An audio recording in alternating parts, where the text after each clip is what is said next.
Okay, so this is video 5 of 28.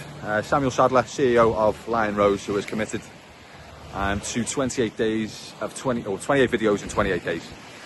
So it's Saturday afternoon. Obviously, I came down here with a little cockapoo. Also had to take the formal edge off and answer the question. The question today being, what questions should an investor be asking before making an investment? Now, that's quite straightforward for us. Obviously, we train our brokers to make sure that they're putting themselves in the client's position. So you've just got to think of it like that. You know, what was the first thing if I was to invest? What would be the first thing that I'd want to know? What's happening with my money? You know, how secure are my funds? How am I insured? How am I looked after in any eventuality? And, you know, if anything goes wrong, am I whole? You know, what's the risk?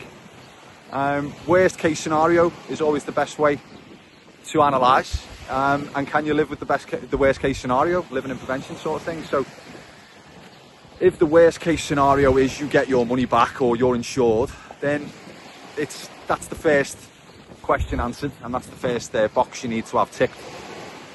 Second thing is obviously the easy bits, you know, obviously location, yield, future proof of that yield, making sure that the demand's significant enough for the next 5 to 10 to 20 years to know that your investment's sound. You've obviously got to understand the mortgageability, what the rates are saying, what your margin's looking like compared to the rental. There's obviously that. Management, how do you want to manage it? How can it be managed? Is there any restrictions on Airbnb? What will ultimately hinder my profitability in the future? Is there anything that can stick out moving forward that might necessarily suggest that this might not be as profitable as we're looking at it right now? And again, we're not sending rockets into space, so it's quite straightforward once you understand, you know, an analysis on any sort of property in the UK.